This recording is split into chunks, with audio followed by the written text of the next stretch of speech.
প্রণয়ের অন্তিমক্ষণ লেখিকা অনন্যা পর্ব ২৫। কে গুলি করেছিল খবর পেয়েছো? হারুন রহমানের মুখটা বিষণ্ণ লাগছে। সাখাওয়াত আলম সেটা দেখেই উত্তর পেয়ে গেলেন যেন। বললেন, ভালো করে খোঁজ করো। হারুন রহমান মাথা নাড়লেন, কিন্তু তারপরও তার মুখে বিষণ্ণতার ছোঁয়া দেখে বললেন, কী সমস্যা? হারুন রহমান খানিকটা আমতা আমতা করতে লাগলেন। এসির মধ্যে থেকেও তার কপাল বেয়ে ঘাম পড়তে লাগলো। সাখাওয়াত আলম হাতের ফাইলটা রেখে কপাল কুঁচকে তাকালেন তার দিকে।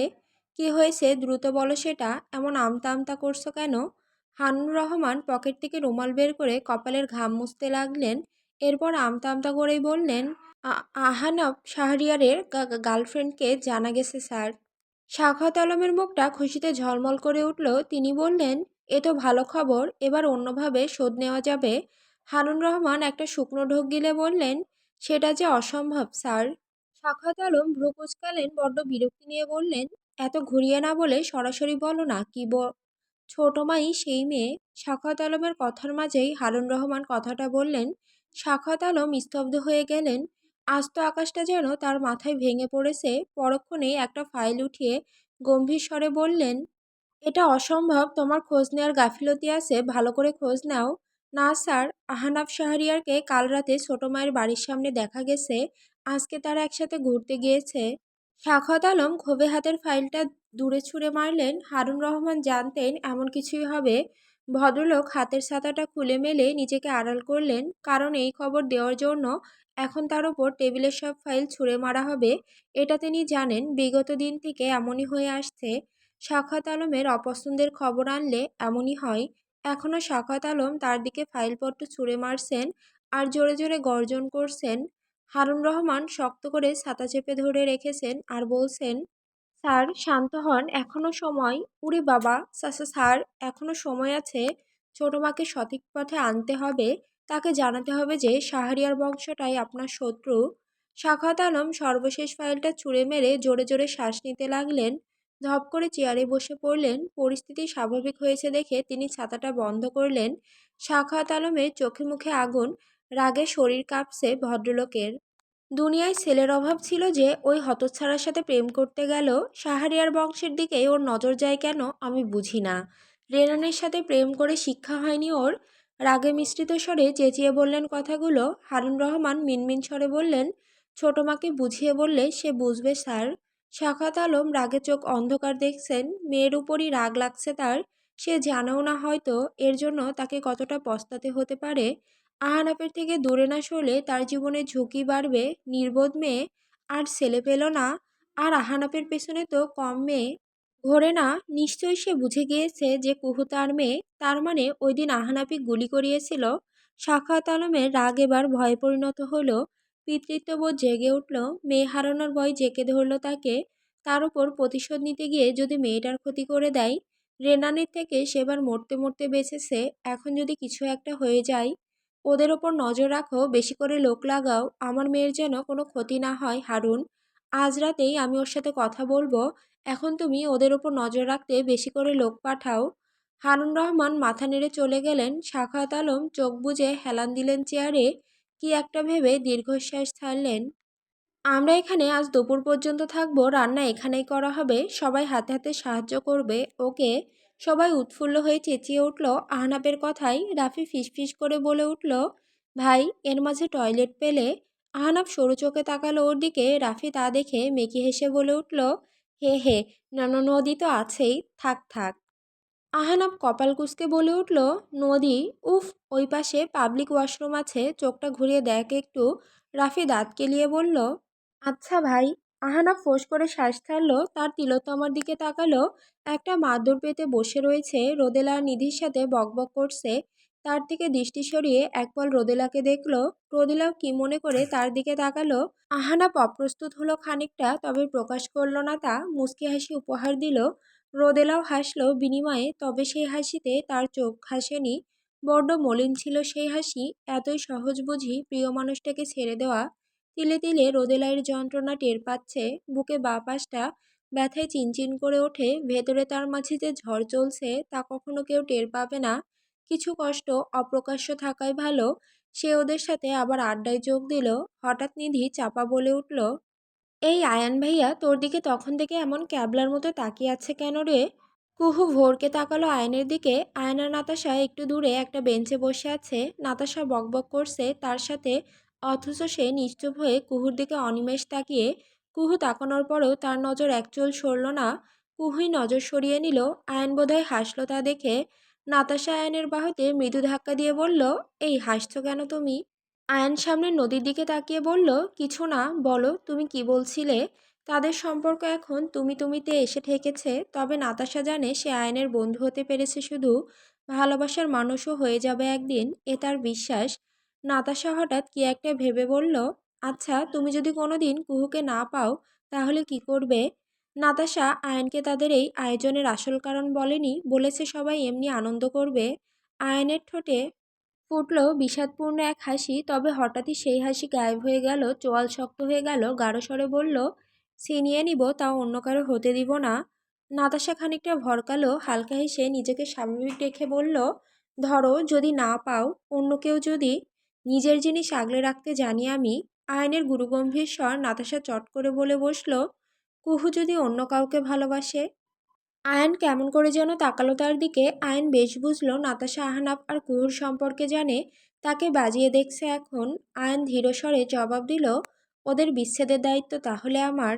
আয়ান আয়ান কিছু বলল না। নাতাশা খেয়াল করেছে যে আয়ান আজ একটু বেশি গম্ভীর, খুব বেশি কথা বলছে না।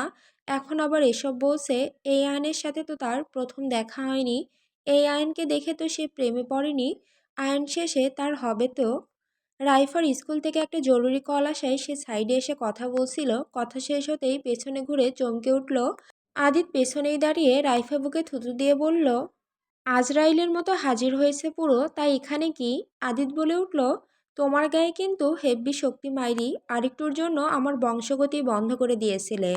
রাইফা বিরক্তিতে চরসূচক শব্দ করল। সে মনে করেছিল এটা আহানাপ, কিন্তু পরে সবাইকে আদিত আদিত বলাই তার ভুল ভাঙে। সে যাই হোক, এই ছেলেকে তার মোটেও ভালো লাগেনি, কেমন ফ্ল্যাট করছে দেখো। আদিত তখন বলে উঠল, রাইফা রাইট? রাইফা মুচকি হেসে বলল, রাইফা আপু হবে কথাটা। আদিত হো হো করে হাসতে লাগলো। এই পুচকে মেয়ে নাকি আপু হবে তার। আদিত বলে উঠল, নাইট জোকস। সাইজটা দেখেছো নিজের? পুচকে মেয়ে একটা। এই কোন ক্লাসে পড়ো তুমি? Inter second year? রাইফা হতভম্ব। তার ফেসটা কি এতটাই বাচ্চা বাচ্চা লাগে? পরক্ষণেই দাঁতে দাঁত চেপে বলল, আমি একজন শিক্ষিকা, চাকরি করি আমি। আদিত নাট্যকীয় ভঙ্গিতে বলল, ওরে বাবা, কত বড় মানুষ, সিনিয়র হওয়ার খুব শখ দেখছি। আরে আশ্চর্য তো। আদিত রাইফাকে ভেঙিয়ে ওর মতো করেই বলল, আরে আশ্চর্য তো। রাইফা রক্তচক্ষু নিক্ষেপ করলো। আদিত বুকের বাপাশে হাত দিয়ে শব্দ করে উঠল। রাইফা ভ্রু কুঁচকালো। আদিত বলে উঠল, তোমার নাম রাইফা না রাইফেল রাখা উচিত ছিল। আহ, মিস রাইফেল। রাইফার মেজাজ বিগড়ালো। তার এত সুন্দর নামটাকে এভাবে বলল। সে বলে উঠল, ম্যানার্সলেস ছেলে কোথাকার, সিনিয়র হই তোমার, সঠিক বয়সে বিয়ে করলে তোমার সন্তান আমার স্টুডেন্ট হতো আজ। কথাটা বলেই হনহন করে চলে গেল রাইফা। আদিত হাঁ করে তাকিয়ে রইল তার যাওয়ার পানে। সঠিক বয়সে বিয়ে করলে মানে তার সন্তান ওর স্টুডেন্ট? কি অলক্ষণে কথা বলে গেল এটা। আদিতের মাথায় হাত। এরপরেই কুটিল হেসে বলল, আমার সন্তান তোমার স্টুডেন্ট হোক আর যাই হোক, ওর জননী তো তোমাকেই বানাবো মিস রাইফেল। কিছুক্ষণের মাঝেই আরিফ বড় বড় পাতিল আর রান্নার প্রয়োজনীয় সামগ্রী নিয়ে হাজির হলো। হই হুল্লোড় বেঁধে গেল। এরকম একটা পিকনিকের শখ কুহুর ছোটবেলা থেকে ছিল। সামনে একটা স্নিগ্ধ নদী থাকবে, হালকা বাতাস বয়ে যাবে, রৌদ্রোজ্জ্বল আকাশটা হঠাৎ করে গুম মেরে গিয়েছে। সবাই একটু ভয় পেল যদি বৃষ্টি আসে। তখনই আহনাফ সবাইকে বলল যে টেরপল আছে, সমস্যা নেই। খুশি আর দেখে কে, আহনাফ না জেনেই কুহুর একটা ইচ্ছে পূরণ করে ফেলেছে। কুহু আহনাফকে ধন্যবাদ বলবে এই জন্য। আহনাফের দিকে তাকাতেই দেখলো আহনাফ তার দিকেই তাকিয়ে। কুহু মুচকি হাসলো আজ তার দিকে তাকিয়ে। আহনাফের মনে হলো ওর হাসি সোজা তার বুকে বিঁধল। আহ, এত শান্তি। আহনাফ ঠোঁট চোকা করে চুমু ছুড়ল। কুহু মুখ কুচকে ফেলল এতে। শব্দ না করে ঠোঁট নেড়ে বলল, বাণিকচন্দ্র। আহনাফ ওর কথা বুঝতে পেরেই চোখ মুখ শক্ত করে তাকালো। কুহু জিভ দেখে ভ্যাঙালো, যেন সে কোনো পরোয়াই করে না। আহনাফের রাগ হলো। বাণিকচন্দ্র বলে যে কোনো গালিটা দিয়েছে, সে এটা ভালোই বুঝেছে। বড্ড বেয়াদব হচ্ছে মেয়েটা। এমন একটা গালি সে আহনাফ শাহরিয়ারকে দিল, একটা মেয়ে দিল। পরক্ষণেই ফোঁস করে শ্বাস ছেড়ে বলল, একটা মেয়ে আবার কি, তার তিলোত্তমাই তো। আহনাফ মনে মনে ঠিক করলো এই মেয়েকে সে ঠিক করবে। মুখের ভাষা এত খারাপ হয় কোনো মেয়ের, একে না দেখলে জানতো না সে। কি সুন্দর গালিগুলোর নতুন রূপ বের করে বলে। ভালো জায়গায় ব্রেন না খাটিয়ে উল্টাপাল্টা জায়গায় খাটাই, হাতে পাক না সে বুঝিয়ে দিবে সব। আহনাফ শাহরিয়ারকে তো চেনে না। আনন্দঘন পরিবেশটাকে থমথমে বানাতে রাহুলের আগমনী যথেষ্ট ছিল। হঠাৎ একটা কালো রঙের গাড়ি থামতে দেখে সকলের চোখ জায়গায় সেখানে। গাড়ির দরজা খুলে তখন রাহুলকে নামতে দেখা গেল, তখন সবার হাসি উবে গেল। রাফি বিরক্ত মেশানো স্বরে বলে উঠল, এই হালারে দাওয়াত দিল কোন হালাই। সবার মুখ থেকে একটা করে গালি বের হলো। রাহুলকে দেখে কুহু বিড়বিড় বলল, মিন বাজানোর আগেই সাপ হাজির, উন্নতি হয়েছে তো বেশ। এদিকে আহনাফ হাস্যোজ্জ্বল মুখে দুই হাত পাখির মতো মেলে এগিয়ে গেল, ভাই বুকে আয়। রাহুল কপাল কুঁচকালো। আহনাফ তাকে জড়িয়ে ধরেছে ততক্ষণে। আদিত আরিফের কানে কানে বলল, অষ্টম আশ্চর্য জিনিস, আরিফ ছবি তুলে রাখ, পরে মিউজিয়ামে দিয়ে আসবো। আরিফ সত্যি ছবি তুলে ফেললো। কেমন আছিস আমার সোনা ভাই, তোর পাছা ঠিক হয়েছে? দেখি দেখি। আহনাফ ওইদিকে হাত দিতে নিলে রাহুল পিছিয়ে গিয়ে দাঁতে দাঁত পিষে বলল, হোয়াট দা। সবাই ঠোঁট চেপে হাসছে। রাহুল কুহুর দিকে তাকালো। কুহুর হাতে ধারালো ছুরি ছিল, সবজি কাটতে নিয়েছিল আর কি, সেটাই সে দাঁত কেলিয়ে উঁচু করে দেখালো আবারও। রাহুলের হাত আপনা আপনি সেই আঘাতপ্রাপ্ত জায়গায় চলে গেল। পরক্ষণে নিজেকে ঠিক করে বলল, কি উপলক্ষে এই আয়োজন? আপনার পাছা ঠিক হওয়ার আনন্দে। আপনি নাকি আজকাল বসতেও পারছেন, সেই খুশিতেই আর কি। রাফির কথা শুনে সবাই হো হো করে হাসতে লাগলো। রাহুল রক্তচক্ষু নিক্ষেপ করলো রাফির পানে। এই ছেলেটাকে এবার দেখতেই হচ্ছে, বড্ড বার বেড়েছে। আহনাব বলে উঠল, আমি একটা তিলোত্তমা পেয়েছি মানে তোর ভাবি, সেই খুশিতে। আয়ন কোল্ড ড্রিঙ্কস পান করছিল। আহনাবের কথা শুনে মুখের সবটা সামনে ছিটকে মারলো। নাতাশা একটা শুকনো ঢোক গিলল। আয়ন হতভম্ব। এই খুশিতে আহনাব আয়োজন করেছে, আর সেও কি না এখানে খুশি মনে হাজির হয়েছে। আয়ান রেগে নাতাশার দিকে তাকালো। তিলোত্তমা নামটা ওই দিন পার্টিতে আহনাব সবার সামনে কুহুকে বলেছিল। নাতাশা সেই দিনের কথা ভুলে গিয়েছিল। সে কিছু বলতে নিলে আয়ন হেসে ফেলল। নাতাশার হাতে থাকা বোতলের সাথে মৃদু ধাক্কা মেরে চেয়ার্স বলল সে। নাতাশার মাথার উপর দিয়ে যাচ্ছে সব। কি হলো এটা? আয়ান কি আগে থেকেই জানতো? নাতাশার বুঝে এলো না কিছু। রাহুল কুহুর পানে তাকালো, এরপর মৃদু হেসে বলল, কংগ্রাচুলেশন। রাইফা কুহুর বাহুতে মৃদু ধাক্কা দিয়ে দুষ্টু হাসলো। নিধি আর রোদেলাও মজা নিচ্ছে। রোদেলা এক পল রাহুলের দিকে তাকালো, রাহুলও তাকালো তখন। রোদেলা লাজুক হাসলো। রাহুল কপাল কুঁচকালো। হঠাৎ ওর এই হাসির অর্থ খুঁজে পেল না সে। সে ইশারায় জিজ্ঞাসা করলো এর কারণ। রোদেলা আবার লাজুক হাসলো। আচ্ছা, তবে কি রোদ ওর প্রেমে পড়ে যাচ্ছে?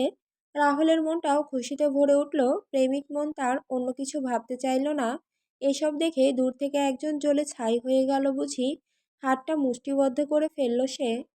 রাজনীতিতে আমি আর ফিরবো না, তাই আমার কাছে দয়া করে এসব আবদার করবেন না। হতাশ হলেন রবিউল খান। আহান শাহরিয়ারকে ছাড়া তাদের দল নেতিয়েই গেছে খানিকটা। আহান শাহরিয়ার আবার ফিরলে হাড্ডাহাড্ডি একটা লড়াই হবে, কিন্তু সে নারাজ। আহান শাহরিয়ারকে আবার অনুরোধ করলেন তিনি, আহান তোমাকে আমাদের দরকার, তুমি। অন্য কথা থাকলে বলুন রবিউল সাহেব। এবার বড্ড রাগলেন রবিউল খান। এত দেমাক দেখিও না আহান, ফিরলে তোমারও লাভ হতো। প্রয়োজন নেই এত লাভের। রবিউল খান এবার রেগে কল কেটে দিলেন। সামনে নির্বাচন আসছে, আহান ফিরলে তাদের লাভ হতো। আহানকে টেক্কা দেওয়ার মতো ক্ষমতা সাখাওয়াতের নেই। জনগণ আহানের পদত্যাগে সেবার বড্ড আফসোস করেছিল। এখন সে ফিরলে জনগণ খুশি হতো, তার জয় নিশ্চিত, দলেরও লাভ হতো এতে। রাগে মাথার চুল ছেঁড়ার মতো অবস্থা হলো রবিউলের। আহান শাহরিয়ার দীর্ঘশ্বাস ছেড়ে প্রিয়তমার স্থির হাস্যোজ্জ্বল ছবির দিকে তাকালেন। যে রাজনীতি আমার প্রিয়তমাকে কেড়ে নিয়েছে, সেই রাজনীতিতে আমি আর ফিরব না। যে রাজনীতির কারণে আমার প্রাণপ্রিয় বন্ধু আজ আমার প্রাণের শত্রু, সে রাজনীতিতে আমি ফিরতে চাই না। এখন আমি ঘৃণা করি এই রাজনীতিকে, ঘৃণা। শেষের কথাটা মন্ত্রের মতো জপ করতে করতে চেয়ারে হেলান দিয়ে চোখ বুজলেন। গাল বেয়ে উষ্ণ তরল বয়ে গেল বোধহয়। হঠাৎ কেবিনে তখন কেউ নক করলো। আহান শাহরিয়ার চমকে উঠলেন। হাতের পিঠে চোখ মুছে নিজেকে স্বাভাবিক করলো। তারপর গম্ভীর স্বরে বললেন, কাম ইন। দরজা ঠেলে তখন যে প্রবেশ করে তাকে দেখে আহান শাহরিয়ার থম মেরে রইলেন কিছুক্ষণ। এখন এখানে বোধহয় সে তাকে আশা করেনি। সে যে আবার তার কেবিনে কোনোদিন আসতে পারে, এটাই বোধহয় তার কাছে নিছক স্বপ্ন বই আর কিছু না।